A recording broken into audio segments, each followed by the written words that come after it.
ब्रह्मानंदं परमसुखदं केवलज्ञानमूर्तिं द्वन्द्वातीतं गगनसदृशं तत्त्वमस्याधिलक्षणम् एकं नित्यं विमलमचलं सर्वधी साक्षिभूतं भावातीतं त्रिगुणरहितं सद्गुरुं नमामि।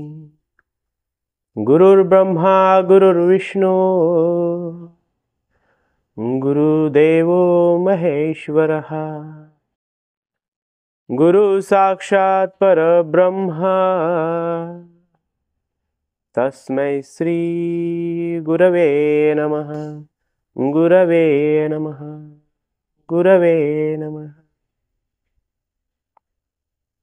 ओम गुरुदेव। भगवद्गीता जशी आहे तशी।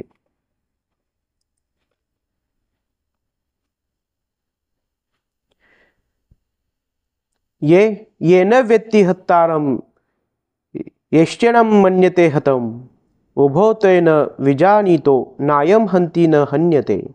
जीवात्मा मारणारा आहे किंवा मारला जातो असे मानणारा मनुष्य अज्ञानात असतो, कारण जीवात्मा मारित नाही किंवा मारलाही जात नाही। जेव्हा एखाद्या शरीरधारी जीवाला प्राणघातक शस्त्रांनी दुखापत केली जाते तेव्हा त्या शरीरातील आत्मा मारला जात नाही, हे आपण समजून घेतले पाहिजे। पुढील अनेक श्लोकावरून कळून येईल की जीवात्मा अत्यंत सूक्ष्म असल्याने कोणत्याही भौतिकशास्त्राने त्याची हत्या करणे शक्य नाही आणि त्याच्या आध्यात्मिक स्वरूपामुळे तो मारलाही जाऊ शकत नाही।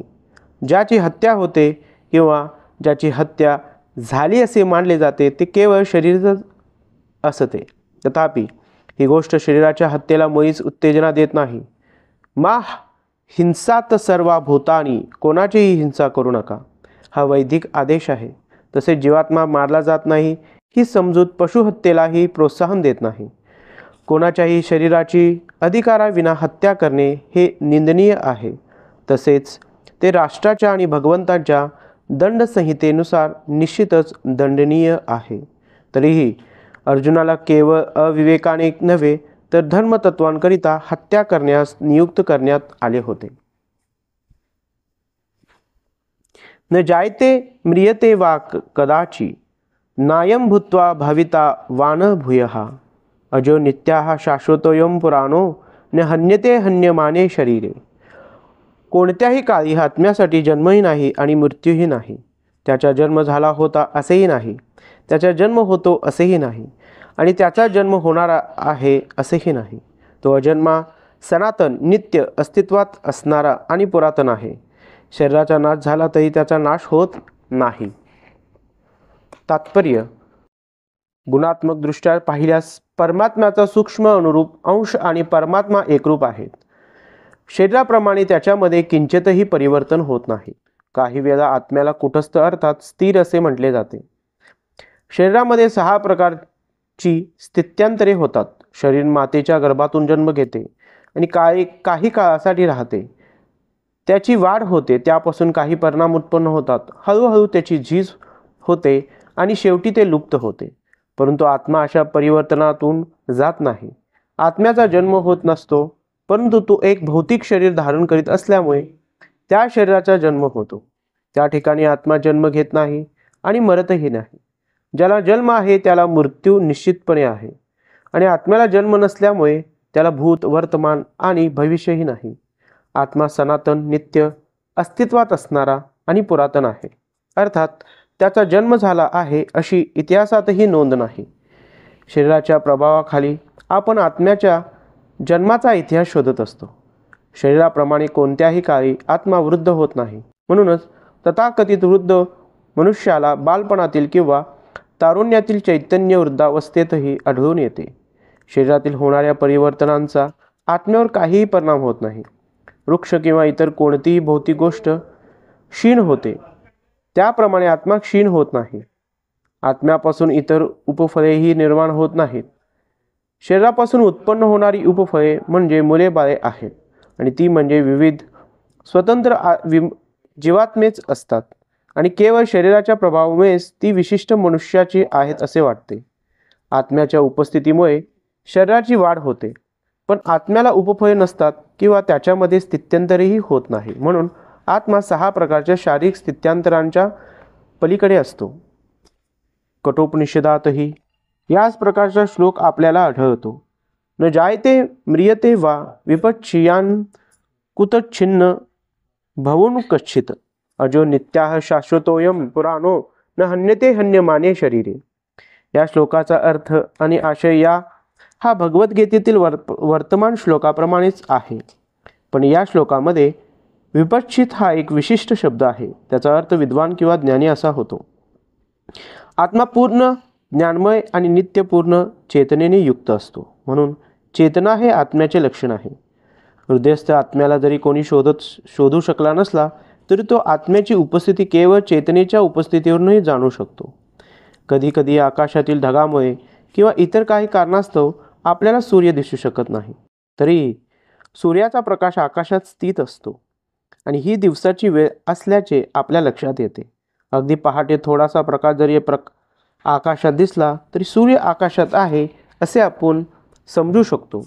त्याप्रमाणे सर्व शरीरांमध्ये, मग तो मानव असो अथवा पशु असो, चेतना ही असतेच आणि यावरूनच आपण आत्म्याची उपस्थिती जाणू शकतो. तरीही आत्म्याची ही चेतना परमात्म्याच्या चेतनेहून भिन्न आहे, कारण परमात्म्याला भूत, वर्तमान आणि भविष्य या सर्वांचे पूर्ण ज्ञान असते. व्यक्तिगत जीवात्म्याच्या चेतनेचा विस्मरणशील होण्याकडे कल असतो. जेव्हा तो आपले वास्तविक स्वरूप विसरतो तेव्हा तो श्रीकृष्णांच्या दिव्य उपदेशांद्वारे ज्ञान आणि प्रबुद्धता प्राप्त करतो. परंतु जीवात्म्याप्रमाणे श्रीकृष्ण विस्मरणशील नसतात. जर ते विस्मरणशील असते तर भगवद्गीतेतील श्रीकृष्णांची शिकवणूक निरुपयोगी झाली असती. आत्म्याचे दोन प्रकार आहेत. एक म्हणजे सूक्ष्म अनुरूप आत्मा आणि दुसरा म्हणजे परमात्मा किंवा विप्रू आत्मा. याची शुद्धा कठोपनिषदात पुढील प्रमाणे पुष्टी करण्यात आली आहे. अनोरणोयत्मा हतो महीयात्मास्य जंतुर्निहतो गुहायाम तमकृतोहा पश्यति वीतशोको धातुहा प्रसादान्म हिनाम मात्मनः. परमात्मा आणि जीवात्मा असे दोघेही जीवाच्या एकाच वृक्षरूपी शरीरामधील हृदयामध्ये स्थित आहेत. जो भौतिक इच्छा तथा शोक यामधून मुक्त झाला आहे, केवळ तोच भगवत कृपेने आत्म्याचा महिमा जाणू शकतो. पुढील अध्यायामध्ये सांगितल्याप्रमाणे श्रीकृष्ण हे परमात्म्याचेही उगमस्थान आहेत आणि आपले मूळ स्वरूप विसरणारा अर्जुन हा अनुरूप जीवात्मा आहे. म्हणून त्याने श्रीकृष्ण किंवा त्यांच्या अधिकृत प्रतिनिधीकडून ज्ञानप्राप्ती करून घेणे आवश्यक आहे.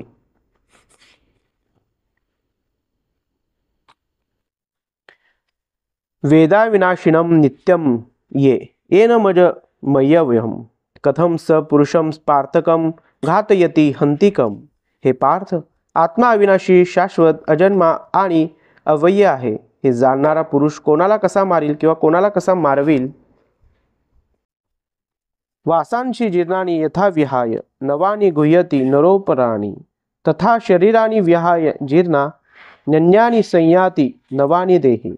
ज्याप्रमाणे मनुष्य जीर्ण वस्त्रांचा त्याग करून नवीन वस्त्रे धारण करतो, त्याप्रमाणे आत्मा ही जीर्ण आणि निरुपयोगी शरीराचा त्याग करून नवीन भौतिक शरीरे धारण करतो.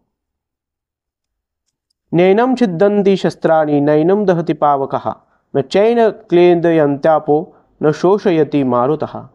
या आत्म्याचे कोणत्याही शस्त्रांद्वारे तुकडे करता येत नाहीत. अग्नीद्वारे त्याला जाळता येत नाही, पाण्याद्वारे त्याला भिजवता येत नाही, तसेच वाऱ्याने त्याला सुकवताही येत नाही. तलवारी, अग्निशास्त्रे, वर्षास्त्रे, चक्रीवादळे इत्यादी शस्त्रे जीवात्म्याला मारण्यात असमर्थ आहेत.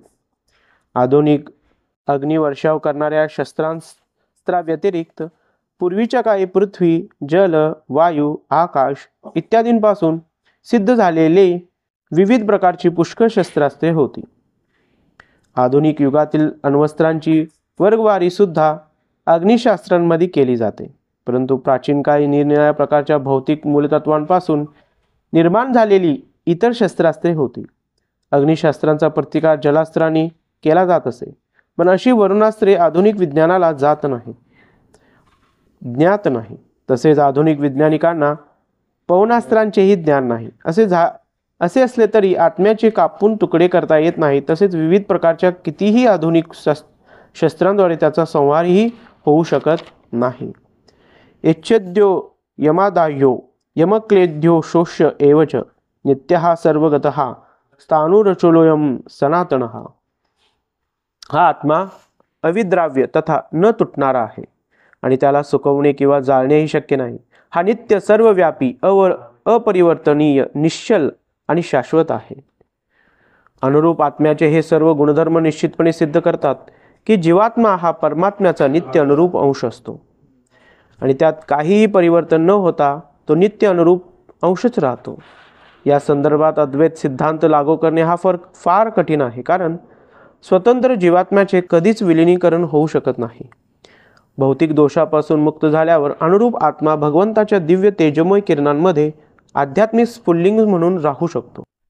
परंतु बुद्धिमान जीवात्मे भगवंताच्या सान्निध्यात राहण्यासाठी आध्यात्मिक लोकांमध्ये प्रवेश करतात.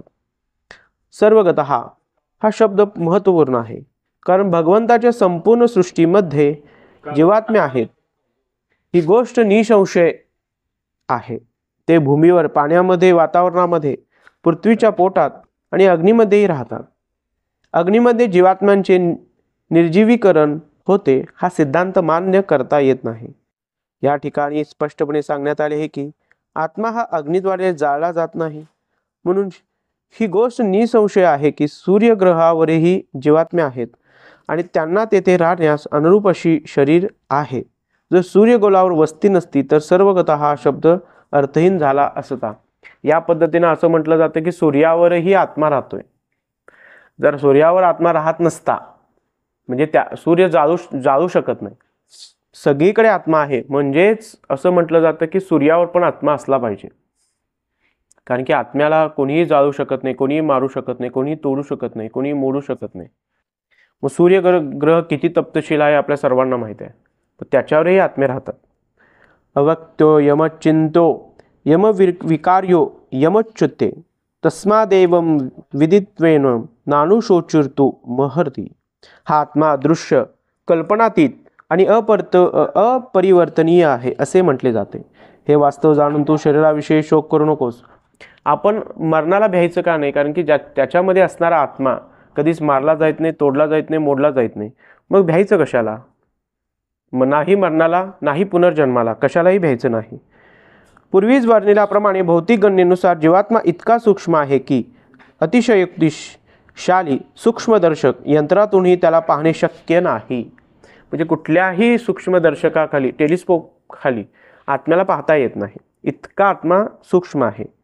यास्तव त्याला अव्यक्त म्हटले जाते. अव्यक्त म्हणजे तो व्यक्त नाही आहे, म्हणजे त्याला असं दाखवण्यासाठी, सांगण्यासाठी रंगरूप नाही आहे. आत्म्याच्या अस्तित्वाविषयी विचार केला तर श्रुतीच्या प्रमाणापलीकडे किंवा वैदिक ज्ञानापलीकडे प्रायोगिकरित्या कोणालाही जीवात्म्याचे अस्तित्व प्रस्थापित करता येत नाही. आपण हा सत्याचा स्वीकार केला पाहिजे, कारण आत्म्याचे अस्तित्व हे अनुभवगम्य सत्य असले तरी आत्म्याचे अस्तित्व जाणण्याचे इतर कोणतेही साधन नाही. आत्म्याला जाणून घेण्याचं कुठलंच साधन नाही आहे म्हटलं जातं. अशा अनेक गोष्टी आहेत की ज्या आपल्याला केवळ श्रेष्ठ माणसांच्या आधारावर मान्य कराव्या लागतात. मग ह्या नेमका कसा आहे, काय आहे, आपण त्याला जाणायला काय आहे का? नाही आहे. तर ज्या ज्या लोकांनी लिहून ठेवलंय, श्रेष्ठ आहेत, समाधीवर पोचलेले आहेत, त्यांचंच आपल्याला अनुकरण घेऊन अज्यूम करावं लागेल. पित्याची ओळख ही मातेच्या प्रमाणावरून अन्य कोणत्याही मार्गाने होऊ शकत नाही, हे प्रत्येकाला मान्य करावेच लागेल. त्याचप्रमाणे वेदाध्ययनाविना आत्मज्ञान प्राप्तीचे इतर कोणतेही साधन नाही. दुसऱ्या शब्दात सांगावयाचे तर आत्म्याला मानवीय प्रायोगिक ज्ञानाद्वारे जाणणे अशक्यप्राय आहे. आत्मा म्हणजे चेतना तथा चेतन आहे आणि हे वैदिक विधान असल्यामुळे आपण मान्य केलेच पाहिजे. शरीरामध्ये जशी स्थित्यंतरे आढळतात तसे आत्म्यामध्ये आढळून येत नाहीत. आत्मा नित्य अपरिवर्तनीय असल्यामुळे तो अमर्यादित परमात्म्याच्या तुलनेत सूक्ष्म अनुरूपच राहतो. परमात्मा अमर्यादित अनंत आहे, तर आत्मा मर्यादित सूक्ष्म रूप आहे. म्हणून हा अपरिवर्तनीय सूक्ष्म जीवात्मा परमात्म्याशी किंवा पुरुषोत्तम श्री भगवान यांच्याशी कधीच साम्य करू शकत नाही. आत्म्याच्या स्थायित्वाची संकल्पना दृढ करण्यासाठी या संकल्पनेचा वेदांमध्ये निरनिराळ्या प्रकारे पुनरुच्चार करण्यात आला आहे.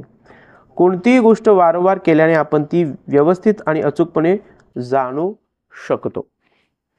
अथव चैनम नित्यजातं नित्यं वा मन्यसे मृतं तथापि त्वं महाबाहो नैनम शोचिर्तु महर्षी. तथापि आत्मा किंवा जीवनाची लक्षणे नित्य जन्मतो आणि नित्य मृत होतो असे जरी तुला वाटत असले तरी हे महावीर तू शोक करणे योग्य नाही. बौद्धांप्रमाणे तत्वज्ञानी लोकांचा आणखी एक वर्ग आहे जो शरीराव्यतिरिक्त आत्म्याच्या अस्तित्वावर विश्वासच ठेवत नाही. म्हणजे काही लोक जसं बुद्धांप्रमाणे तत्वज्ञानी लोकांचा काही एक गट आहे ते आत्म्यावर विश्वासच ठेवत नाहीत की आत्माच नाही आहे असं म्हणतात. ते असे दिसून येते की जेव्हा भगवान श्रीकृष्णाने भगवद्गीता सांगितली तेव्हाही अशा प्रकारचे तत्वज्ञानी अस्तित्वात होते आणि ते लोकायतीत आणि वैभाषिक म्हणून जाणले जात होते. अशा तत्ववेत्यांचे प्रतिपादन आहे की भौतिक संयोगाच्या एका विशिष्ट परिपक्व स्थितीत जीवनाची लक्षणे व्यक्त होतात. आधुनिक जडवादी वैज्ञानिक तसेच जडवादी तत्वज्ञानीही याचप्रमाणे प्रतिपादन करतात. त्यांच्या मताप्रमाणे शरीर म्हणजे भौतिक मूलतत्वांचे संमिश्रण आहे आणि भौतिक तथा रासायनिक मूलतत्वांच्या प्रक्रियेमुळे एक विशिष्ट अवस्थेत जीवनाची लक्षणे प्रकट होतात. म्हणजे हे आत्म्याला मानतच नाही आहेत. काही गट काही लोक त्याला आपण नास्तिक म्हणू शकतो.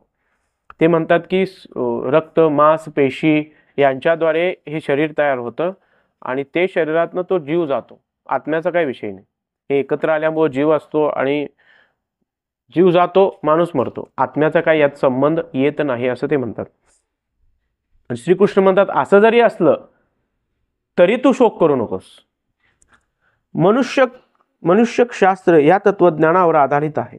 सद्यस्थितीत या तत्वज्ञानावर आधारलेले अनेक कपोलकल्पित धर्म अमेरिकेत प्रचलित होत आहे. असे हे कपोलकल्पित धर्म शून्यवादी अभक्त बौद्धिक पंथावरही आधारित आहेत. वैभाषिक तत्वज्ञानाप्रमाणे जरी आत्म्याच्या अस्तित्वावर अर्जुनाचा विश्वास नसला तरी त्याने शोक करण्याचे काहीच कारण नाही. रसायनांचा ठराविक साठा नष्ट झाला म्हणून कोणी शोकही करत नाही किंवा आपले नियत कर्म करणेही थांबत नाही.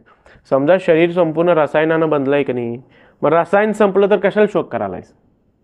तुझ्या स्वतःच्या असण्याला तू एवढं का महत्त्व द्यायलायस? हाय ना रसायनानं बनलंय. एक तर आत्मा मान. आत्मा मांडला की आत्मा मरत नाही आहे. मग शोक करू नकोस. युद्ध कर. त्याच्यामध्ये जिंकलास तर राज्य मिळेल. नाही राज्य मिळत असेल तर शरीर संपून जाईल. परत दुसरं शरीर मिळणार आहे. समज तुला असं वाटतंय की हे आत्मा वगैरे काही नाही आहे तरी मग रसायनांपासून शरीर बनलंय ना. मग रसायनांपासून शरीर बनलंय. मग रसायन संपलं नवीन रसायन करून नवीन जन्म होणार आहे. रसायन संपलं तुझ्या शरीराला दुसरा कोणता माणूस जन्म होणारच आहे. मग का शोक करायलायस?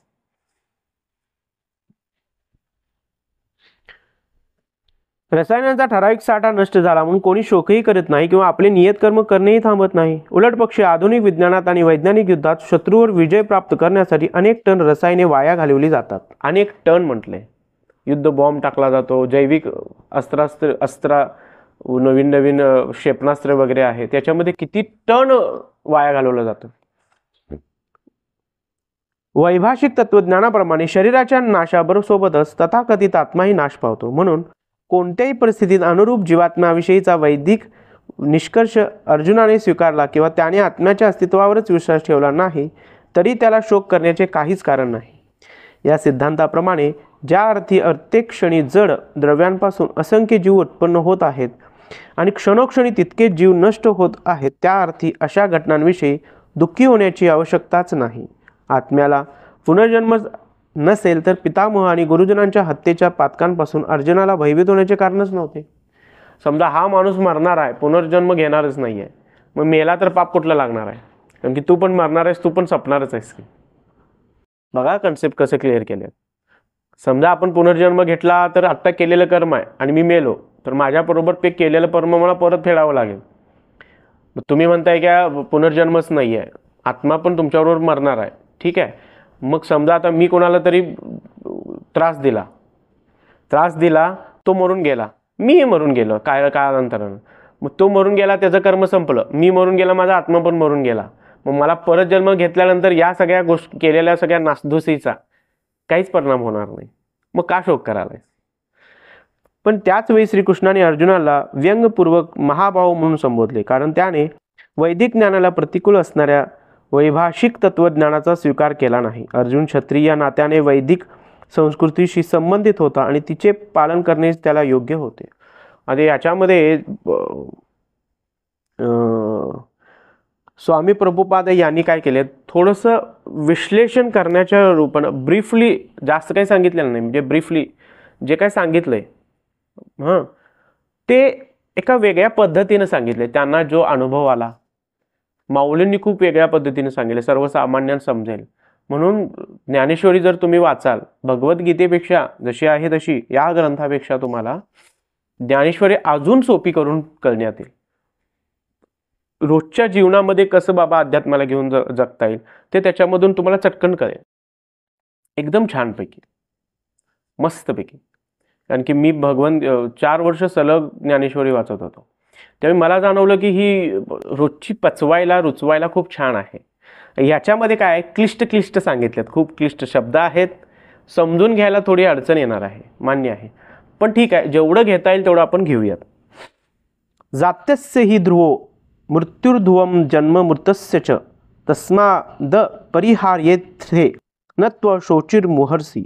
जो जन्माला आहे त्याचा मृत्यू निश्चित आहे आणि जो मृत झाला आहे त्याचा न जन्म निश्चित आहे, म्हणून स्वतःच्या अपरिहार्य कर्तव्य पालनात तू शोक करणे योग्य नाही. आता जो जन्मणार आहे तो 100% मरणार आहे आणि जो मेलाय तो जन्म 100% घेणार आहे, मग शोक कशाला करायचं? मग आपलं कर्म जे काय आहे ते करायचं. हे अर्जुनाला का स्पेसिफिकली सांगितलंय? कारण की अर्जुन मारायला तयार नव्हता. बरं, तू ज्या लोकांना मारणार आहेस तू परत जन्म घेणारच आहे, मग तू दुःख का करायलायस? तू तुझं कर्तव्य का तोडायलायस? मनुष्याला आपल्या आयुष्यातील कर्मानुसार जन्म घ्यावा लागतो. बघा, आयुष्याच्या कर्मानुसार. आणि अशा कर्माचा एक कालावधी संपला की दुसऱ्या कालावधीसाठी त्याला पुन्हा जन्म घ्यावा लागतो. एक ठराविक लिमिट झालं, ठराविक कालावधी नेला की परत तुमचा जन्म 100% होणार आहे. याप्रमाणे जन्म आणि मृत्यू यांचे चक्र मोक्षाच्या अभावी एकामागून एक फिरत राहते. मोक्षाच्या अभावी म्हणजे मोक्ष मिळणार नाही, जन्म मिळणार, मृत्यू होणार, मृत्यू होणार, जन्म मिळणार, चाललेलं आहे.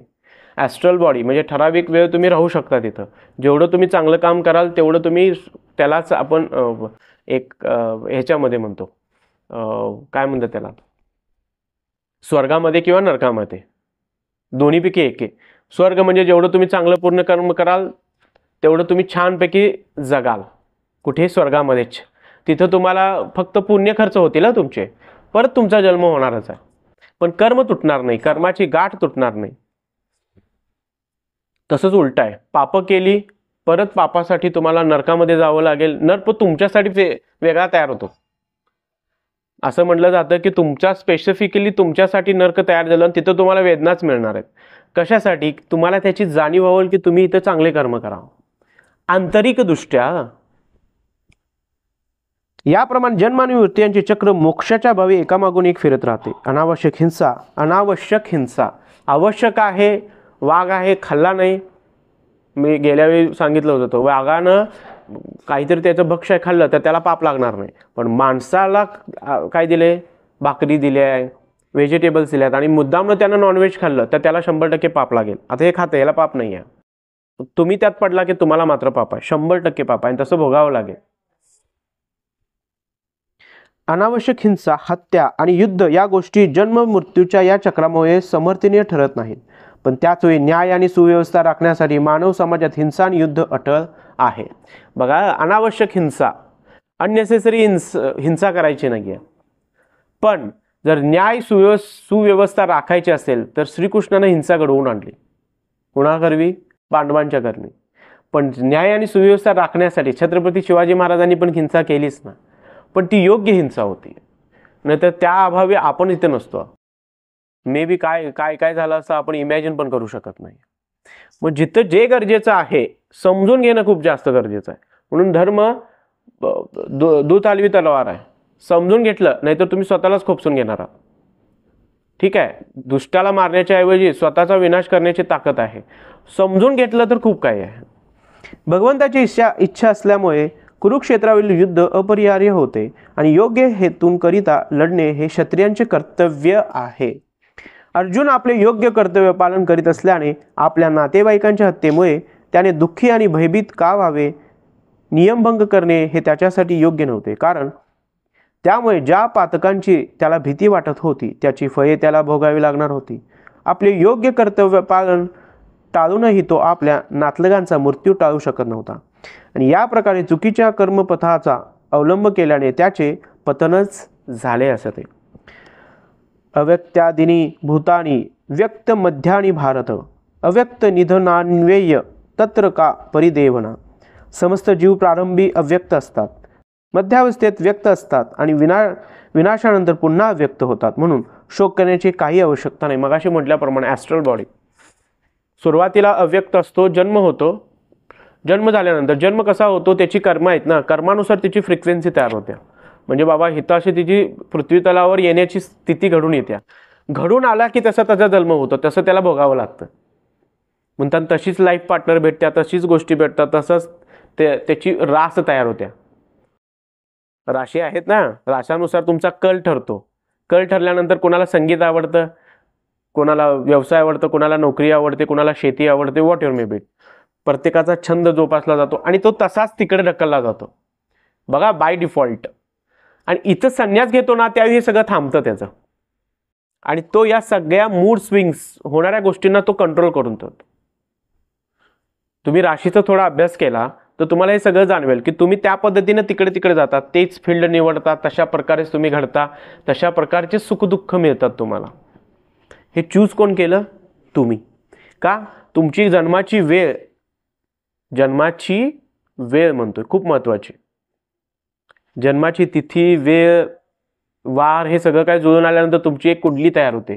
कुंडलीनुसार तुमचा स्वभाव असतो आणि बऱ्यापैकी 100% मी बघितलंय 100% तो मॅचच होतो. तुमच्या वेळ आणि काय बघा, म्हणून लग्नाच्या वेळी कुंडली जमवतात, आपण तिकडे लक्ष देत नाही, पण तुम्ही ज्यावेळी लक्ष द्याल तर तुम्हाला कळेल की बाबा नाही, मला या गोष्टींपासून लांब राहायला पाहिजे. तुम्हाला ठराविक एक खडा दिला जातो, बिकॉज तुम्ही जी ग्रहण केलेली शक्ती आहे, तुम्ही एक फ्रिक्वेन्सी आहे, ती फ्रिक्वेन्सी तोडण्यासाठी काहीतरी एक माध्यम यूज करता. आणि दिस इज म्हणजे मी त्याचा हे करत नाही आहे, हे काहीतरी असं मनोवैज्ञानिक नाही आहे, त्याचं पण पाठीमागं वैज्ञान आहे. वास्तुशास्त्र जसं आहे, कोणत्या बाजूला कसं राहावं. आता तुम्हाला एक साधं सोपं उदाहरण देतो, त्याच्याद्वारे आपण त्याला समजावून घेण्याचा प्रयत्न करूया.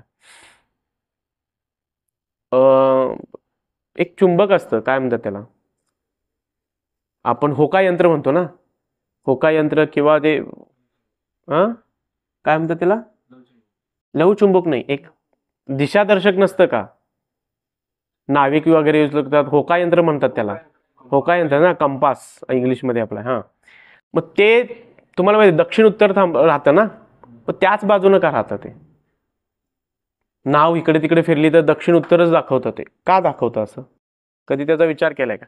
त्याला तुम्ही आडवं पाडा, उभं टाका, गोल फिरवा, गोल रूपात पण येते बघा, ठीक आहे, कसंही फिरवला, आपल्या मोबाईलमध्ये पण असतं, पण दक्षिण उत्तरच का दाखवतं? कधी त्याचा विचार केलाय? तर गुगल करा, चॅट GPT करा, यूट्यूब करा, अभ्यास करा त्याचा. तर त्या क्षेत्रामध्ये सगळ्यात कमी ग्रॅव्हिटी असते. Gravity means what? गुरुत्वाकर्षण शक्ती, राईट. मग त्या क्षेत्रात सगळ्यात कमी आहे, म्हणून ते तिथंच राहतं, सगळीकडनं फोर्सफुली ओढलं जातं त्या काट्याला. गुरुत्वाकर्षण शक्ती आहे ना, विच इज इन्व्हर्टली प्रोपोर्शनेट, म्हणजे आतून ओढलं जातं ते. मग त्या क्षेत्रात जिथं ती काठी राहते, लंबक राहतं, तिथं सगळ्यात कमी आहे, म्हणून ते तिथंच राहतं. मग कसं तुम्ही कुठल्याही बाजूने फिरवलात तर ती काठी तशीच येते, तशीच त्याच दिशेला राहते. मग आता तुम्ही त्या दिशेचा उपयोग करून झोपलात, म्हणजे कुठं उत्तरेला डोकं पाहिजे, दक्षिणेला पाय पाहिजेत, माहिती आहे ना, तर सगळ्यात कमी ग्रॅव्हिटेशनल फोर्स तुमच्यावर ऍक्ट करतो. मग त्यामुळे तुम्ही उठताना चटकन उठताय, तुम्ही आळशी होत नाही. त्या क्षेत्रामध्ये राहिल्यावर तुमची उंची वाढते बाय डिफॉल्ट. लहान मुलांना तसंच झोपवा, तुमचं मन शांत राहतं.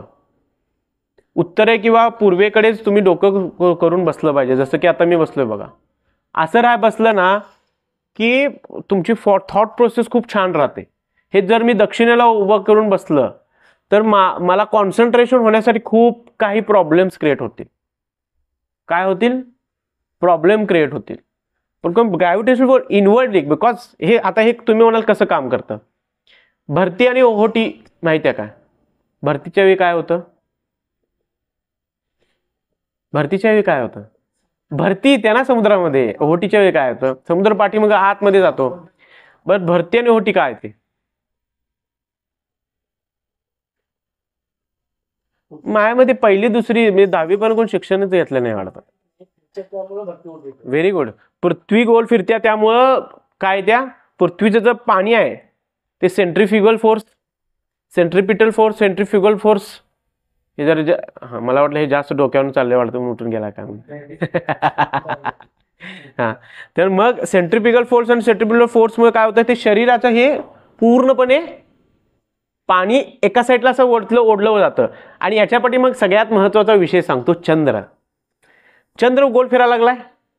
चंद्र काय करून घेतो, ते पाणी ओढून घेतो. चंद्राबरोबर ती पृथ्वीवर फिरायला लागल्या की हो. मग चंद्र आणि पृथ्वीच्या या आणि स्वतःच्या परिवलन म्हणजे स्वतःभोवती फिरणं, ठीक आहे, याच्यामुळं ते पाणी एका साईडला जातं, परत सोडलं जातं. याला भरती आणि ओहोटी येत्या.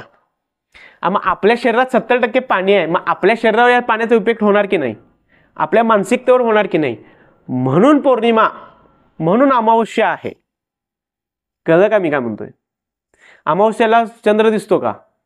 पौर्णिमाला चंद्र एकदम प्रखर दिसतो. मग त्या चंद्राचा प्रखार आपल्यावर आहे की नाही? मग तो चंद्र आपल्या एनर्जी ओढून घ्यायला की नाही? मग तुमचा आत्मिक ऊर्जा अपवर्ल्ड मध्ये चालल्या की नाही? अमावस्याला सगळ्यात जास्त ऍक्सिडेंट होतात. अमावस्याला कटिंग करायचं नाही, अमावस्याला काय करायचं नाही, नखं काढायचे नाही आहेत. जे जे इम्बॅलन्स करणार आहे तुमच्या शरीराला ते सगळं डिलीट मारून टाकायचं, करायचंच नाहीये. म्हणून सगळ्यात जास्त अमावस्याला देवदेव करतात. का देवदेव करतात? तुम्ही कॉन्सन्ट्रेटेड राहा. गाडी पुजायचं, नारळ फोडायचं, इकडे जायचं, देवाच्या ठिकाणी जायचं. का? तुमचं मन कणी अस्थिर असते अमावस्याला. पौर्णिमेला उलट आहे. तरी सुद्धा पौर्णिमेला थोडं अस्थिर असतंच तरी सुद्धा, पण पौर्णिमा चांगली अमावस्येच्या रिगार्डिंग. पण तरी सुद्धा बघायचं, अमावस्या पौर्णिमा आले की आमच्या घरात भांडणं लागतात वगैरे असं म्हटलं जाते बघा. कोण काय करणी बिरणी केले काय? पण बाय डिफॉल्ट नॅचरली आपल्यावर त्याचा इम्पॅक्ट होतो. पण पौर्णिमेला जर तुम्ही जाणून बुजून जास्त साधना केला तर ती फळाला लवकर पोचते. बिकॉज इथं वातावरण तसं निर्मिती झालेलं असतं. म्हणून पौर्णिमेला आपण पालखी काढतो, देवाचं करतो. ही स्थिती काय आहे? एकादशी आपण करतो. का करतो एकादशी माहिती आहे? जनरल आन्सर पाहिजेत. का करतो? का करतो एकादशी? विठ्ठलासाठी एक उपास असावा, ठीक आहे, करतो ना एकादशी. एकादशी वेळी आपण काय करतो? आपण 2 वेळा फराळाचं खातो. काही एकादशी आहेत काय ते नीलजरा असं काय ते ना, निरंकारी म्हणजे त्यावेळी पाणी सुद्धा घेत नाही. सायंटिफिकली असं तयार होतं आपल्या शरीरामध्ये, 15 दिवसानंतर आपल्या शरीराला एकदम न्यून कमी प्रमाणात किंवा नाही खाल्लं तरी चालतं असा एक दिवस तयार होतो. तो असतो एकादशीचा. त्या दिवशी तुम्ही नाही खाल्लात म्हणजे कमी खाल्लात तर तुम्ही बॅलन्स, तुम्हाला काहीही गरज नसते ऊर्जेची. म्हणजे सगळ्यात कमी गरजेची असते ऊर्जेची. एकादशी दिवशी तुम्ही जाणून बुजून जर अट्टहासानं फूड टाळलात आणि तुमच्या शरीराला सुट्टी दिलीत तर तुमच्या शरीराला अनगिनत महत्व म्हणजे काय होतात, बेनिफिट्स प्राप्त होतात. पण जाणून बुजून एकादशी दिवशी आपण जर उपाशी राहिलो, एक तर देवाच्यासाठी उपाशी राहिलो, देवाचा अभय मिळालं. दुसरी त्याच्यात परमार्थातून स्वार्थ, इथं स्वार्थ पण झाला आणि परमार्थ देव पण मिळाला. याच्याद्वारे आपल्या शरीराला खूप सारे बेनिफिट्स मिळतात, फायदा होतात. हे कोणालाही माहित नाही. नॅचरलीच आपल्या शरीराला खूप कमी गरज असते फूडची, अन्नाची त्या दिवशी. कोणत्या दिवशी? एकादशी. म्हणून एकादशी अट्टहासानं करा. मी स्वतः करतोय गेली 8-10 वर्ष. खूप जास्त बेनिफिट मिळतात. कमी खायचं. शाबू जरी खाल्ली तर कमी खा. मुळात शाबी वर्ज होते का बघा. हां, त्या दिवशी दूध केळं वगैरे असं एकदम हलकं खा. प्रोसेस्ड फूड 0, आईस्क्रीम बिस्क्रीम हे 0. हां, तुम्ही निंबू पाणी वगैरे पिऊ शकता, ताक पिऊ शकता. बघा, करून बघा. हलकं हलकं होतं आणि याचं लॉंग टर्म बेनिफिट्स मिळतात. तुमची सायकल छान बसते, तुमचं आजारी पडायचं प्रमाण कमी होतं, तुमचं मुळातच मन हलकं होतं. बिकॉज मन हे शरीराचा सूक्ष्म भाग आहे. शरीराला तुम्ही नॉनव्हेज द्यालाय, नको त्या गोष्टी द्यालाय आणि विचार करायला की तुम्ही चांगलं वाटेल तुम्हाला, तर ते होऊ शकणार नाही. सिंपल लॉजिक आहे. तर असा प्रयत्न करा की एक दिवस तुम्ही अठ्ठासन एकादशी करण्याचा प्रयत्न करा, बाकी कुठले वार न करण्याचा. मी सगळे वार करून बघितले. एकादशीमध्ये जेवढे इम्पॉर्टन्स आणि हे आहे. आणि याच्या पाठीमागे मी योगा सर्टिफाय आहे शिवाजी युनिव्हर्सिटी थ्रू. सो मला त्यावेळी अजून एक गोष्ट कळाली की हा विषय निघालायच म्हणून सांगतो ओघाओघानं, की बॉडी इटसेल्फ, म्हणजे नको असलेला पोट, चरबी, ठीक आहे, हे बॉडी खात्या. बॉडीचं काम काय आहे? तयार करायचं, रक्त तयार करायचं, पेशी तयार करायचं, प्रोटीन्स तयार करायचं, न्यूट्रियन्स तयार करायचं, हे तयार करायचं काम करतं. मग तुम्ही आता उपाशी राहायला लागला, उपास करायला. मग आता बॉडीला तर खर्च करायला काय पाहिजे? आपण रोजचं रुटीन सोडायचं नाही आहे. मग काय करायला लागलं? बॉडी अन्न पाहिजे झालं. मग अन्न कुणीकडून घेणार? आपल्या बॉडीकडून जे साठलेलं आहे, म्हणजे ते संपणार. आता याच्यात दोन्ही फायदा आहे. याच गोष्टीमुळे 28 प्रकारचे कॅन्सर प्रोटेक्शन होतं. कारण की बॉडीमध्ये दोन्ही घटक तयार होतात, एक चांगले पण तसं वाईट पण. मग नको असलेलं खाल्ल्यामुळं जे आहे ते सगळं स्टोअर आहे ते जळल्यामुळं कॅन्सर पेशी जे साठायचं प्रमाण असणार आहे, ज्याच्यातून मे बी उद्या जाऊन कॅन्सर होऊ शकतो, तोच प्रोटेक्ट एक तर असेल तर प्रोटेक्शन होतो, वाढू देत नाही त्याला कॅन्सरला. आणि जर होणार असेल तर त्याला मारतं. अजून एक संस्था आहे आपल्या शरीरामध्ये, बघा जरा तुम्ही पण गुगल करा, मी विसरलो. ती बॉडीला हील करण्याचं काम करते. त्यावेळी ती संस्था कधी काम करते? ज्यावेळी तुम्ही उपाशी असता त्याचवेळी काम करते. कधी काम करते? म्हणजे तुम्हीच तुमचे डॉक्टर आहात इथे. तुम्हीच कोण आहात? तुमचे डॉक्टर. कधी? या आपल्या बॉडीला समजून घेतल्यानंतर. म्हणून अमावस्येच्या आदली जी रात्र आहे त्याला काय म्हटलं जातं? शिवरात्र. आणि वर्षातून एकदा येते त्याला एक अशी शिवरात्री येते, त्याला महाशिवरात्र म्हटलं जातं. मग अमावस्याच्या प्रत्येक रात्री तुम्ही ध्यान करण्याचा थोडासा जरी 1-2 तास वगैरे प्रयत्न केला तर अजून तुमची रिव्हॉल्युशन रिगार्डिंग अध्यात्मामध्ये जे का तुमचं होणारं परिवर्तन आहे त्याला अजून स्पेस मिळेल. समजून घेतलं तर सोपं आहे.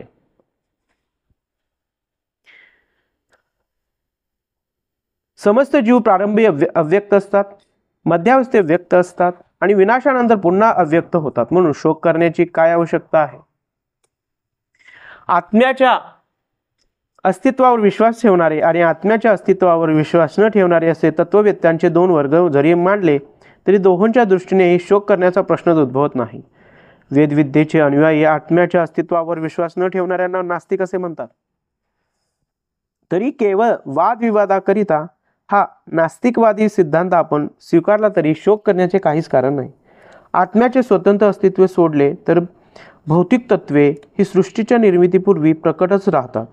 ज्याप्रमाणे आकाशात वायू उत्पन्न होतो, वायूपासून अग्नीपासून जल आणि जलापासून पृथ्वी उत्पन्न होते, त्याप्रमाणे अव्यक्ताच्या या सूक्ष्म अवस्थेतून व्यक्त अवस्था उत्पन्न होते.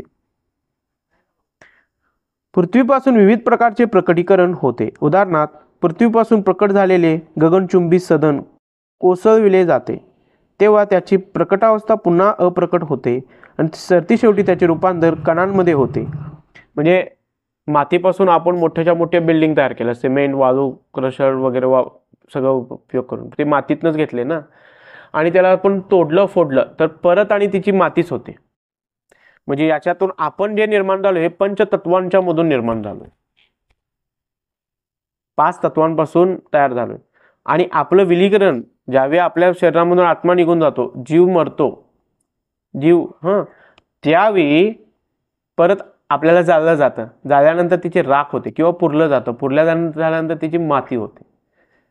म्हणजे ज्याच्यातनं आपण प्रकट झालो त्याच्यातच परत विलीन झालो. मग शोक का करायचं? नको त्या टेन्शन आणि गोष्टी घ्यायच्याच का? समोर आलेलं कर्तव्य कर्म करायचं. अट्टासानं एकच गोष्ट परत परत परत परत तीच ठासवून सांगितलेली आहे. कोण? भगवंतानं. की तुम्ही का टेन्शन घेताय? कुठल्या जॉबचं टेन्शन घेताय? कुठल्या कर्तव्याचं टेन्शन घेताय? कुठल्या समोर आले ते कर्तव्याचं घ्यायचंच आहे, म्हणजे टेन्शन नाही घ्यायचं आहे. कर्तव्य कर्म निरपेक्षपणे आसक्त न होता, बाबा माझी बायको अशी आहे, का टेन्शन? पोरगा असं आहे, अरे का टेन्शन? ते पण मातीतनं उद्भवलंय, त्याला जे खरं वाटलंय ते करायलंय. त्याच्या पूर्वजन्माच्या याच गुणदोषांच्या मुळे त्याला ते खरं वाटतंय तसं तो करतोय. मग का रे बाबा आपण आपलंच म्हणून जीवाच्या आकांतानं त्याला मिठी मारतोय आणि आपण शोक करतोय? जे समोर आलंय ते कर्म करायचं आणि मोकळं राहायचं.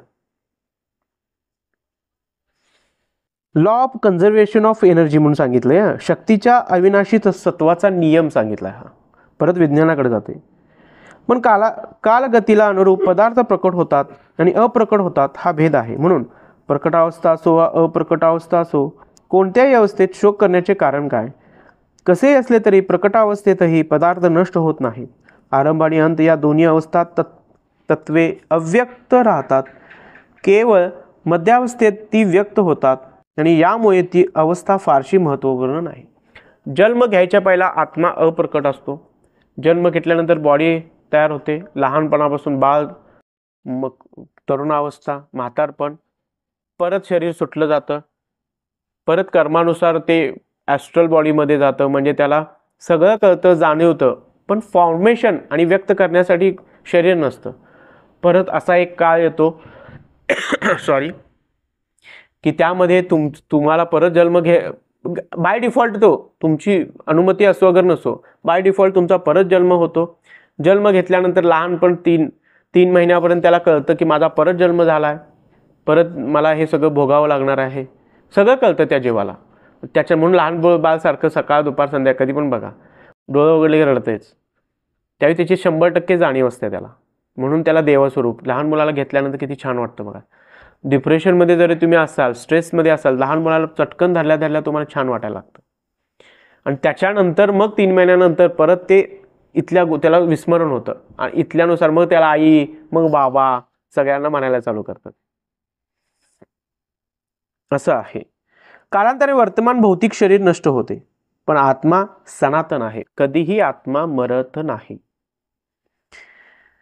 नित्य स्वतः शरीरिनः भगवद्गीतेत सांगितलेल्या या वैदिक निष्कर्षाचा स्वीकार करून आपण नेहमी ध्यानात ठेवले पाहिजे की शरीर एखाद्या वस्त्राप्रमाणे आहे. कायम लक्षात ठेवायचे, शरीर हे वस्त्राप्रमाणे आहे. माझ्या संकट वाईट झालं म्हणून हे शरीर त्यागून द्यायचं नाही. सगळ्यात वाईट कुठलं असेल तर आत्महत्या. जे व्हायला आहे ते भोगायचं. काय होईल? अंडरपॅन्ट फाटकी मिळेल, शरीरावर कपडे मिळणार नाहीत, पण आत्महत्याचा विचार येऊ द्यायचा नाही. ज्या ज्या मूर्खांनी या गावातल्या केलेल्या आहेत ते मूर्ख आहेत. ते सगळ्यांची ॲस्ट्रल बॉडी तशीच राहणार, म्हणजे आत्मे तसेच शिल्लक आहेत. त्यांना नवीन मिळणारच नाही जोपर्यंत त्यांची ठरलेलं आहे. समजा 50 वर्ष ठरलेलं आहे, 70 वर्ष ठरलेली आहे, दोन्ही भाग आहेत की असा काय नियम होणार आहे की तशा पद्धतीनेच त्याला मरावं लागेल. जर पूर्वजन्माचं त्याचं कर्म असेल तर त्याला आत्महत्या तशा पद्धतीनं करूनच जीवन संपवावं लागेल. आणि जर ज्याला जाणून बुजून त्यानं ते केले तसं, त्याला मात्र नवीन जन्म मिळणार नाही. तो तसाच भरकटत राहील. त्याची पुण्य संपत जातील आणि मग परत तो नको त्या योनींमध्ये भरकटेल. ते तर खूप भयानक आहे. त्याची तीव्र आसना, म्हणजे खायला वाटत आहे पण खाऊ शकत नाही, जेवू वाटतंय जेवू शकत नाही, फिरू वाटतंय फिरू शकत नाही, उपभोग घेता येणार नाही कुठल्याच गोष्टीचा. मग त्याच्यासाठी तो एक माध्यम निर्माण करेल. माध्यम निर्माण करून कोणाचं तरी म्हटलं जातं कोणाच्या तरी शरीराचा उपयोग करून जाईल, सत्य. पण काय होतं की त्या शरीराचा त्यानं उपयोग जरी केला पण त्याचं पण पूर्वजन्माचं काहीतरी कर्म आडवा आलं असेल तर मात्र त्या शरीरावर त्याला कंट्रोल घेता येईल. म्हणजे त्या दोघांची पण सांगड जन्मायला पाहिजे. मग जेवढ्यापुरतं त्याचं भोग आहेत. आता ह्यांच्यात टेंबे स्वामींचा फोटो आहे आपल्यामध्ये. तर टेंबे स्वामींच्या खोडे महाराजांनीच दिलं होतं मला. तर त्याच्यात आलेला एक हे सांगतो, 2 गोष्टी सांगतो तुम्हाला की हे आहेत की नाही हे तो तुम्ही त्याच्यावरून सांगतो. कारण की गुरूंनी सांगितलेलं आहे की एक असतं की त्यांनी टेंबे स्वामी महाराज भूत काढत असतात दुसऱ्याच्या अंगात. आता जे मी काय सांगितलं हे की ते झाड म्हणून त्याला पकडतं. मग याच्यात 2 आहेत प्रकार. एका बाईचं ना कर्ज द्यायचं होतं आणि हा एक पुरुष असतोय, म्हणजे एक तेली वगैरे काय म्हणतात त्याला, सावकार. आणि त्याचं 32, आत्ताचं 32 नाही, त्यावेळेचं 32 रुपये म्हणजे खूप होतं. तो मेला आणि मेल्यानंतर एका बाईवर त्यानं दुसरा जन्म घेतला, त्या बाईला पकडला होता. म्हणजे त्या बाईच्या पूर्वच्या जन्माचं, म्हणजे आत्ता टेंबे स्वामींचा काळ कधी बघा आणि त्याच्या पण पहिल्याच्या जन्माचा तो माणूस, त्यावेळीचं 32 रुपये. आणि ह्यांना 32 रुपये म्हणून कर्ज दिलं होतं आणि ह्या माणसानं फेडलंच नाही. मग कर्ज कर म्हणूनच ते मेलं. मेल्यानंतर ॲस्ट्रल बॉडी म्हणजेच भूत तयार झालं, आत्मा तयार झाला आणि आत्म्यानं काय केला, ही वाट बघितला. मग त्यानं एका त्या माणसाचं शरीरानं स्त्रीचं शरीर घेतलं. कर्मानुसार बघा, स्त्रीचा काय झाला, पुरुषाचा स्त्री झाला. तुम्ही ज्याच्यावर प्रेम करता ते उद्या तुम्ही पण होऊ शकाल. काय नाही आहे ह्याच्यात. तुम्ही ज्यावेळी हे आत्म्याचा तुम्ही जसं जसा अभ्यास कराल त्यावेळी तुमचं सगळं काय होईल, गांभीर्य नष्ट होऊन जाईल. फक्त तुम्ही कर्मासाठी कर्म कराल, म्हणून अध्यात्म श्रेष्ठ आहे. मग टेंबे स्वामीकडं त्या घरच्या लोकांनी आणलं की या बाईला कोणीतरी पकडलंय, की काय वेगळीच वागाल्या, असं आहे तसं आहे. मग टेंबे स्वामींनी बघितल्यावर सांगितलं, त्या विचारलं का रे का धरलायस. मग तो सांगतोय की उत्तर देत नसतोय. पण टेंबे स्वामींनी आपली पावर दाखवल्यानंतर मग उत्तर देतोय की नाही, असं असं गेल्या जन्मी माझं 32 रुपये देणार होता. मग ही बाई ह्यावेळी पण जन्म गरीबाच्याच होत्या. बघा पूर्वजन्मी जो फेडल्याला कसं फेडायला लागतंय, एवढं सोपं नाही. 1 रुपयानं रुपया प्रत्येकाचा द्यावा लागतोय. मग ह्या जन्मात तेवढीच गरिबी होती. मग नवऱ्याला सांगून वगैरे काहीतरी जोडणा करतात, 2 काय 4 रुपये काहीतरी जमतात ते, आणि दहीभात ठेवतात. हे तू दिल्यानंतर ह्या बाईला सोडायचं, बस मी तुला पुढची गती देतो. म्हणजे परत त्या आत्म्याला बाहेर काढून मनुष्याच्या मध्ये आणून त्याला साधना करण्यासाठी, नामस्मरण करण्याची संधी दिली जाते. हे कोण करू शकतो? गुरुच करू शकतो. आणि दुसरा एक आशय आला होता संत टेंबे स्वामी महाराजांचा. त्यांच्या हातून काही प्रोटेक्शन असतात. जर आत्म्याच्या नादाला लागायचं आहे, त्यांना बाहेर काढायचं असेल, ते भयानक असतात. त्यांच्याजवळ पॉवर खूप असते. म्हणून नको त्या गोष्टीमध्ये आपण शिरायचं नाही. आपल्याला त्याबद्दल माहीत नाही म्हणून अननोन गोष्टींना हात लावायचा नाही. सांगितलंय ना, काहीतरी असू शकतं, लांब राहायचं. कारण की आपल्याला ते पूर्णच माहीत नाही. नाहीतर तुम्हाला त्याचा त्रास 100% होणार. मग त्यांनी ते प्रोटेक्शन मंत्रांचं करत नाही आहेत. आणि एका व्यक्तीच्या वरती, स्त्री पुरुष कोणतरी असतं, त्याच्यावरती ते मंत्र विधीपूर्वक त्यांनी आत्मा काढण्याचा प्रयत्न करतात, भूत काढण्याचा प्रयत्न करतात. आणि ते भूत उलटं फिरताना ह्यांच्याच अंगावर बसतं. आणि असं बसतं की यांना पाणी मागू देत नाही. आणि त्याच वेळी त्यांची आई येते, टेंबे स्वामी महाराजांची. वर्णन केलेलं आहे याच्यात, मी माझं काहीही सांगत नाही. आणि त्यांनी हे मागतात, काय मागतात, तांदूळ आईकडून. आई असं का करायलाय, असं का करायलाय, डोळ्यातनं पाणी यायला लागलं. याच्या मुंडकं दाबत असते त्याचं. डायरेक्ट कुणाचं? टेंबे स्वामी महाराजांचं मुंडकं दाबत असते, डोळ्यातनं पाणी. मग हातामध्ये काय घेतात? तांदूळ. आणि मंत्र म्हणायला लागतात. आणि मंत्र म्हणून झाल्यावर सुद्धा 2 दिवस त्यांना त्रास असतोय. मग आज साहेब लोक, तुमची आमची गत काय? नको त्या गोष्टीला जायचं नाही, नको त्या गोष्टीमध्ये पडायचं नाहीये. जे दिसतंय ते भयानक असतंय. जंगली महाराजांचं, म्हणजे मी ज्यांना गुरु मानतो, मी ज्यांचं हे करतो, त्यांचं एक आलं होतं. आता उघाना विषय निघालायच म्हणून सांगतो आत्म्यावरून. तर त्यांनी एका असं साधक आलेला असतोय. असंच साधकाला म्हणतात, एक खेळ बघणार काय? आत्म्याचा खेळ बघणार की म्हणतात. हां ठीक आहे महाराज, दाखव. पण ही गोष्ट तू कोणाला सांगायच नाही. ही गोष्ट या खोलीची बाहेर जाता कामा नये. मग दोघं बसतात. खोली अशीच असते, 2 जण बसतात. आणि त्यांनी मंत्र वगैरे म्हणायला चालतात. सगळे आत्मे प्रकट होतात आणि आत्मे डान्स करायला लागतात. हे चालू होतं. सोनं नाणं पडतं. काय म्हणालोय? ते आम्हीच दाखवतात ना. आत्मे तिकडं जिकडं आल्या त्यांना काहीच कमी नाही. आपल्याला फक्त वाटतं, कारण की त्यांची बॉडीच नाही आहे. पण आता तुम्ही फॉर्मेशन करायला त्यांना साथ घातलाय, मग ते प्रकट झाले. आणि शेवटी गुरुदेव आहे तिथं, ज्याला हे सगळं माहीत आहे. मग सोनं नाणं येऊन पडतंय, सगळं तिथं खेळ चालतोय, एक सेलिब्रेशन होत आहे. मग तिथे 2 जण असतात. तो खेळ दोघं बघतात डोळ्यानं. आणि त्यांनी सांगितलेलंच की एका पण गोष्टीला हात लावायचं नाही. पण त्या समोरच्या बसलेल्याचं मन अंतकरणात वासना आहेच हो. ते काय करतंय? हात नुसता लावत नाही. ते एक मस्तपैकी मोठं सोन्याचं काहीतरी हाय, जेव्हा सोनं मौल्यवान हिरं जडलेलं काहीतरी सोन्याचं असतंय मोठं, आणि ते हात घालते आणि वडून ठेवते. मग गुरुदेव बंद करतात खेळते. काय बंद करतात? डोळे उघडून बघतात. आणि तो काय करतोय? तोपर्यंत झाकून ठेवतोय. साईटला. मग ते काय त्यांचा खेळ झाला, बघ इथं काय सांगू नको कोणाला वगैरे सगळं होतंय. जात्यात नंतर संध्याकाळी त्यांना त्रास व्हायला लागतो, गुरुदेवांना समजायला लागतं काहीतरी वेळा. उठून हुडकतात, अरे मूर्खा कुठं आहे, काय तर तू घेतलायस तिथनं, काय प्रॉब्लेम आहे. ती परत यायला लागल्यात, तिथं किती जण यायला लागल्यात, मी प्रत्येकाला कुठं रोखत बसू. तो मग दाखवतोय आणि बघतोय तर हिऱ्याने जडलेलं ते काहीतरी असतं ना, काहीतरी असं मोठ्याच्या मोठं एक अलंकार असतोय, तर ते एक हाड असते. हाड ते म्हणतात की आज संध्याकाळी तुझा मृत्यू होणार होता, आज संध्याकाळी तुझा मृत्यू होणार होता. तो गुरुदेवांच्या मुळे त्याचं प्रोटेक्शन झालं. परत ते करतात आणि परत ते ज्याच्या आहे त्याला देऊन टाकतात. परत तो खेळ एकत्र करून ते देऊन टाकतात. सांगण्याचं तात्पर्य एवढंच आहे की हे सगळं काही प्रेझेंट आहे. याला तुम्ही एवढं किरकोळ आणि सोपं समजू नका. पण जर तुम्ही आपल्या गुरुच्या शरणागत असाल तर याचा होणारा इम्पॅक्ट तुमच्यावर एकतर 100% होणार नाही, आणि झाला तर त्यातनं तुम्ही वाचाल. म्हणून कोणाच्या शरणागतात यायचं आहे? गुरुच्या, गुरुदेवाच्या शरणागतात यायचं आहे. जसं जसं आपण याच्यामध्ये पुढे जाऊ साधनेमध्ये, तुम्हाला हे सगळं ॲस्ट्रल बॉडी, हे भूत पिशाच सगळं काय तुम्हाला समोर दिसायला लागेल, यांची जाणीव व्हायला लागते. सगळं काय प्रकट रूपात सगळं समजेल. सगळं म्हणालोय कारण की ते तुमच्या वाटेला आजीवमध्ये येणारच आहे.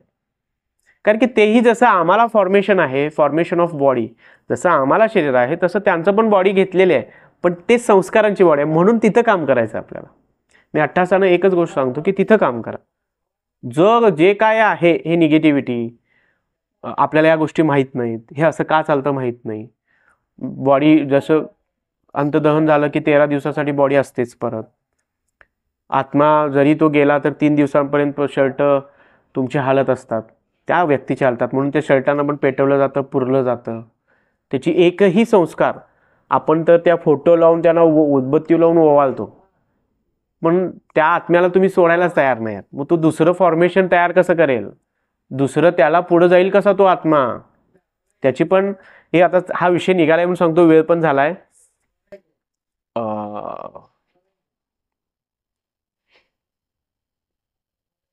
योगी कथामृत हे पुस्तक खूप छान आहे, योगी कथामृत.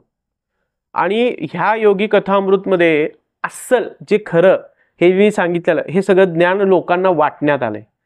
त्याच्यानंतरच पूर्ण जगामध्ये योगाचा प्रसार झालाय. योग जो आपण समजतो तो योग आहेच, पण तो शरीरापुरता मर्यादित नाही. त्याच्यानंतर खरा जो चालू होतो तो खरा योग आहे. ठीक आहे. आणि याच्यामधनं आलेली घटना सांगतोय. तर गुरुदेवांना एक पाडस छोटंसं आवडत असते. काय आवडत असते? पाडस. कशाचं? सॉरी, पाडस म्हणू शकत नाही त्याला, हरणाचं. हरणाच्या बच्च्याला काय म्हणतात? पाडसच म्हणतात. ओके, म्हणजे मी राईट होतो. तर आवडत असतं. मग त्यांची स्कूल स्थापित केलेली असतात. स्वामींनी स्कूल स्थापन केले, छोटी शाळा. हे पहिल्यापासूनच आहे. कारण की ज्या कोवळ्या मनांच्यावर हे आध्यात्मिक संस्कार होतात त्या आपल्यासारख्या मूढ लोकांच्यावर लवकर होत नाही. म्हणून समाजामध्ये गेला तर आम्हाला वेड्यात काढतील, किंवा मी आता जरी हे सांगत बसलो असंच लोकांना तर माझ्या गाडावरनं पण धिंड काढतील. कारण की त्यांच्यासाठी हे बाहेरचं सगळं खरं आहे. हे तू काय सांगतोस? लगेच कोणीतरी ते येतील जे काय म्हणतात ते मानत नाही. ते सगळे मगाशी शब्द येऊन गेलाय ना तो, हा नास्तिक लोक, तर ते तर काय विषयच नाही, माझ्यावर केस पण टाकतील.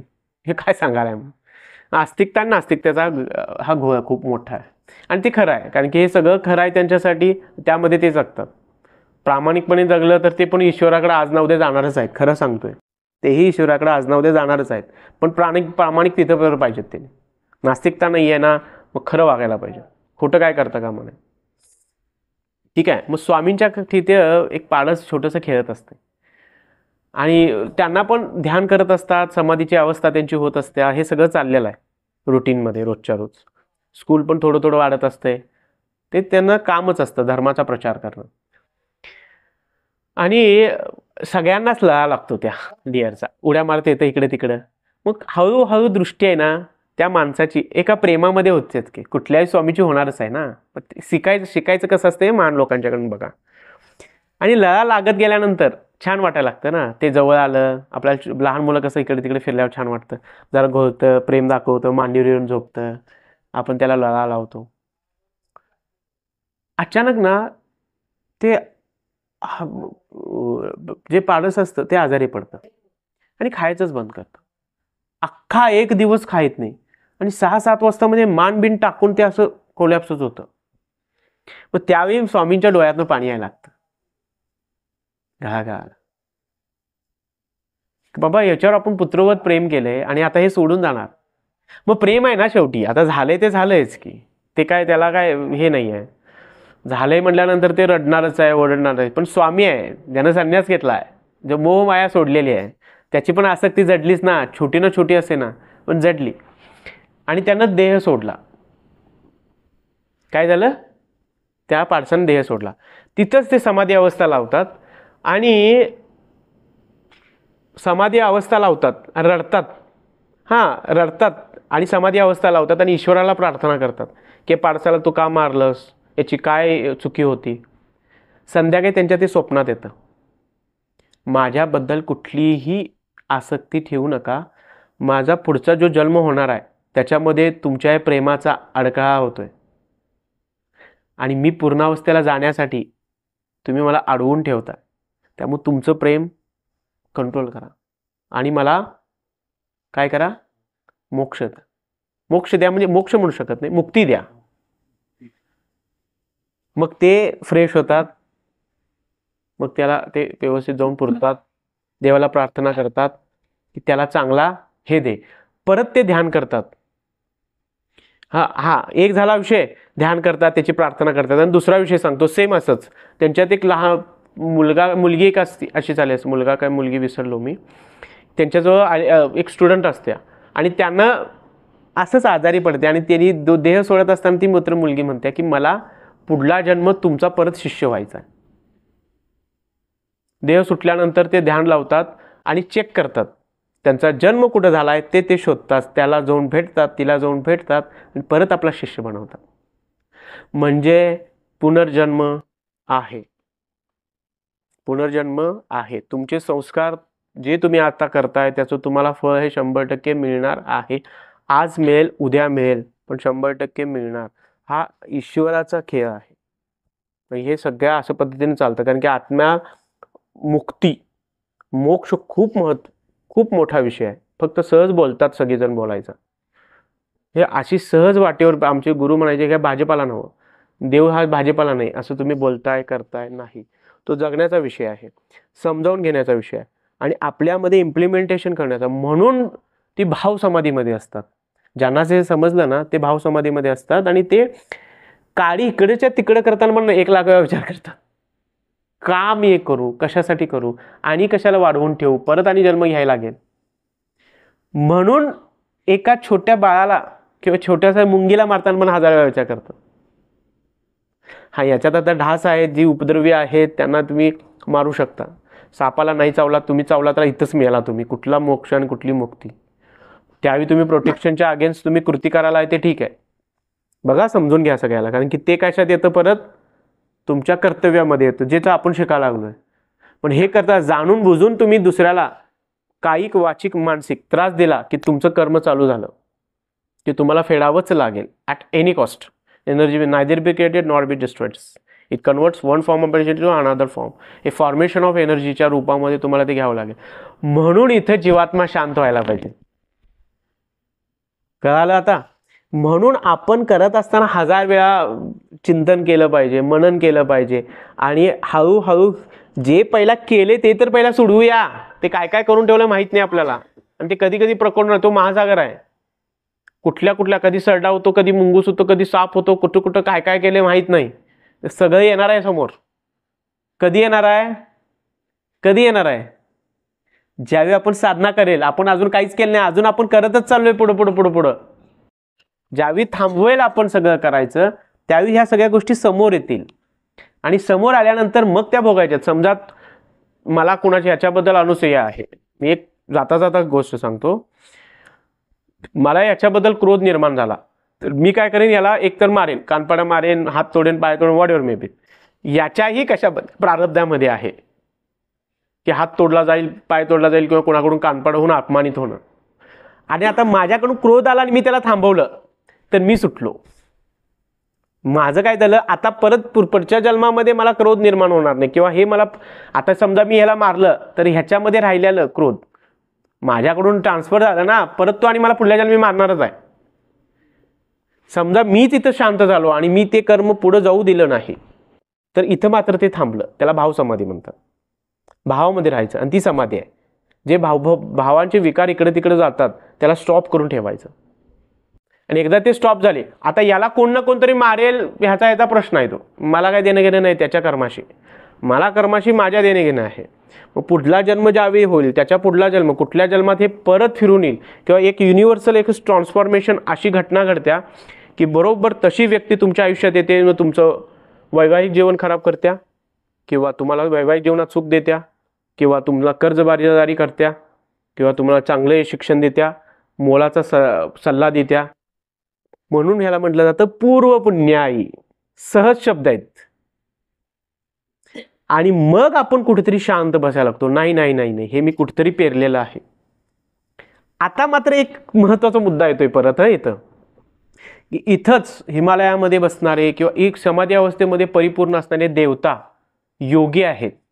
जर तुम्ही या वाटेला लागलात पहिल्याच्या खोडायच्या नादायला, की मला माझे पूर्वजन्माचे आता खोडायचे आहेत, काय खोडायचे आहेत, कर्म खोडायचे आहेत, मला आता बास झालं, आणि तुम्ही अंतकरणातून शांत झालाय जसं की तुकाराम महाराज, आणि देवाचाच नाद धरलाय, तर त्यावेळी त्या ॲस्ट्रल म्हणजे ते जे काय दैवी एंजल्स आहेत, ऋषीमुनी आहेत, जे कोणी आहेत ते तुम्हाला मदत करायला लागतात. तुमच्या वाटेनं तुमचं प्रोटेक्शन करतात. नाही ह्या करायला आहे, मग ह्याला चान्स देऊया, ह्याचं प्रोटेक्शन करूया, हा आजारी पडला आहे, ह्याला मुक्त विकार करतात, जिवंत म्हणजे मरू देत नाहीत. खूप सारे असं भाग होतात. कळालं का? मग तुम्हाला साधनेमध्ये मग पुढं पुढं ढकलण्यात येतंय. मग हे सगळं तुम्ही जरी इथं साधना करत असाल तर तुम्ही या युनिव्हर्सला कनेक्टेड आहात. मोदी साहेब कनेक्टेड आहेत. खूप साऱ्या असे योगी मुनी आहेत जे त्यांना प्रोटेक्शन करतायत. त्यामुळे ते तिथे एकदम स्ट्रॉंगली आहेत, आणि युनिव्हर्सल आता काय होत आहे, तू एक लीडर म्हणून समोर येतात. इथं साधी सोपी गोष्ट नाही आहे कुठलीच गोष्ट. मी असं वरवरचं सांगत नाही, त्याच्यापाठी मी अभ्यास करून सांगतोय. जे काय मला प्रत्ययाला आलंय म्हणून मी त्यांचं नाव घेतोय, का समजण्यासाठी. लीडर काय आहेत, कोण आहेत याच्याशी काय देणे घेणे, बिकॉज ही इज अ आध्यात्मिक पर्सन ना. 17-17, 18-18 तास एका ठिकाणी साधना करणं, 5 मिनिटं बसून बघा काय होते बघा. मग कोण करू शकतो? तर समजून घ्या की हा कर्माचा सगळा बोजवारा आहे.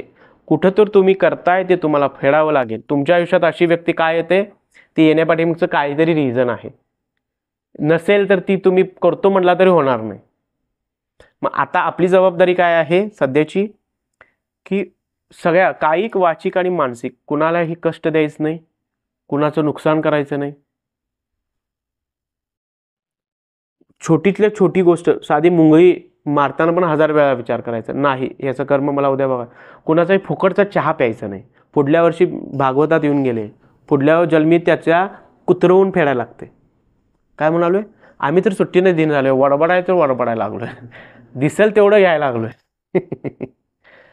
सगळं चुकतं. म्हणून संन्यासी योगाने लंगुटी सुद्धा ठेवलेली नाही, परत यायला नको. ती का खोयात काय वेडी आहेत. त्यावेळी त्यांना गेम प्लॅन कळाला यार, त्यांना समजलं नाही बाबा हे एवढ्यातनं अनासक्ती एवढी आहे की मला परत जन्म नको आहे. मग जन्म नुसताच नको आहे, मग किती अवस्था झाल्या बघा. बघा येशू ख्रिस्तानं टांगलं गेलं कशावर, काहीतरी ना काहीतरी पूर्वजन्माचा काहीतरी खेळ असणार आहे म्हणून तर टांगले गेले हो त्यांना. असं नाही की मग त्याच्यातनं पण लोकांना संदेश गेला.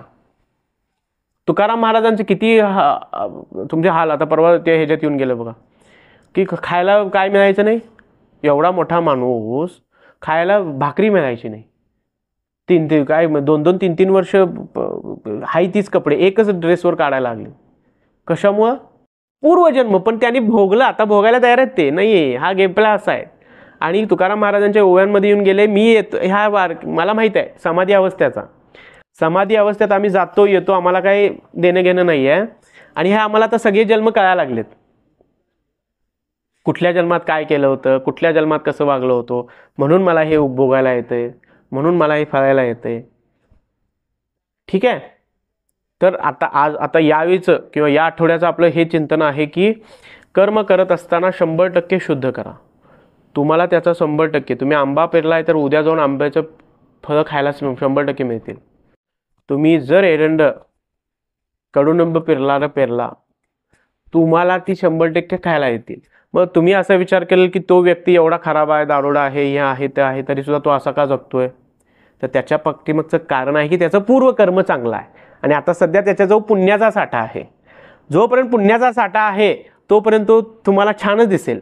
एकदा आज ना उद्या त्याचा पुण्याचा साठा संपणार आहे. मग तो 1 वर्षात संपेल, नाही तर 10 वर्षात संपेल किंवा 50 वर्षात संपेल किंवा जन्मभर तो खाईल. आज ना उद्या त्याचं संपणार आहे, कारण की पहिल्या जन्मी काहीतरी करून ठेवलंय.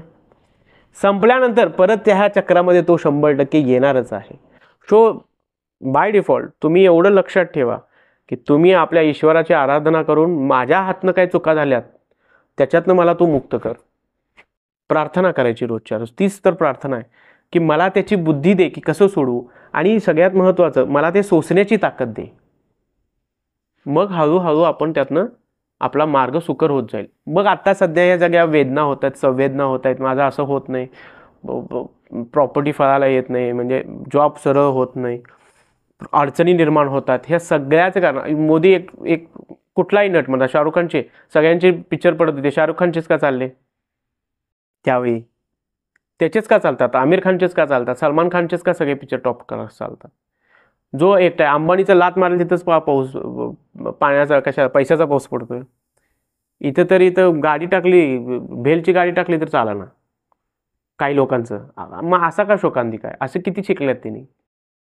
मग हा सगळ्या पूर्वपुण्याईचा आहे. ह्या जन्मात त्यांना मिळणारच आहे. पुढला जन्म काय माहीत, परत ते भिकारी म्हणून जन्मतील किंवा माणूस पण जन्मणार नाही. त्यांचं दैव, त्यांचं कर्म. मग आता मात्र हे आहे, आता एक महत्त्वाचा विषय जाता जाता सांगतो जो मला प्रत्ययाला आला, की समजा तुम्ही जाणून बुजून आता कुठला निवडलाय, लग्न करून घेताय, प्रापंचिक हे सगळं निवडताय, पैसा अडका कमवताय, आणि जर तुम्ही दानधर्म नाही केला, म्हणजेच पुण्याचा संचय आणि साठा नाही केला, आणि तर नुसता स्टोअर करून ठेवला, बँक बॅलन्स करून ठेवला, तरी पुढचा जन्म आणि बरंच तुमचा खराब होणार आहे. माणसात मिळून दे, नाहीतर जनावरच पण जाईल. इथून खाली गेला जीव, इथून जीव जायला पाहिजे. इथून खालनं जीव गेला की परत आणि 74 लक्ष योनीमध्ये प्रवास सुरू झाला. माणसाचा जन्म मिळाला तर कमीत कमी आपण सत्संग करून समजून तर घेऊ शकतो की टेक्नॉलॉजी काय आहे, जी खरी गरज आहे आपल्याला. ठीक आहे, तर काय माणसाचा जन्म मिळाला तर जिथं कुठं मिळते दानधर्म, कोणाला तहानलेला तर पाणी द्यावं, तुमची कर्म लगेच इकडे जायला लागतात. म्हणून त्याला पुण्य म्हटलंय. इकडे सगळं तुमचं नको ते ऐकणी सगळं जायला लागतं. जेवण सगळ्यात भारी म्हटला तर तुम्ही भोजन जे काय आपण वाढतो ते दानधर्म भोजनाची द्यावीत. ज्ञानाचं दान पण सर्वश्रेष्ठ आहे ते, म्हणून ज्ञानाचं दान कोण? गुरुवर्य देतात, ज्ञान देतात ना या सर्व गोष्टींचं. त्याच्यानंतर ज्याला पैशाची गरज आहे त्याला पैसे द्या. म्हणून हे सगळं केलेलं आहे. आलेल्या गेलेल्या अतिथी म्हणजे केतू प्रसन्न होतो. तुम्ही द्यायला लागला की केतू तुम्हाला प्रसन्न होतो आणि अनगिनत तुमचा फायदा व्हायला लागतो. हे उलट आहे सगळं. तुम्ही जोपर्यंत देत नाही तोपर्यंत तुमच्याकडे येत नाही, असं का म्हटलं जातं? त्याचा काहीतरी बेस आहे. पूर्वजन्म जळतात, परमेश्वराकडून येणारी ब्लेसिंग्स ती तुम्हाला खूप जास्त मिळायला लागते. मिळायला लागलं की तुमचं कल्याण होतं आपोआप. या जन्माचं नाही, अशा अनंत जन्म, पाठीमची जन्म तुमची कमी होतात, परत जन्म घ्यायचे, आणि मुक्तीकडून मोक्षाकडचा वाटचाल तुम्हाला गती खूप फास्ट पद्धतीने मिळायला लागते. ठीक आहे, झालेली सेवा गुरुचरणी समर्पित. ओम गुरुदेव. सबका मलिका.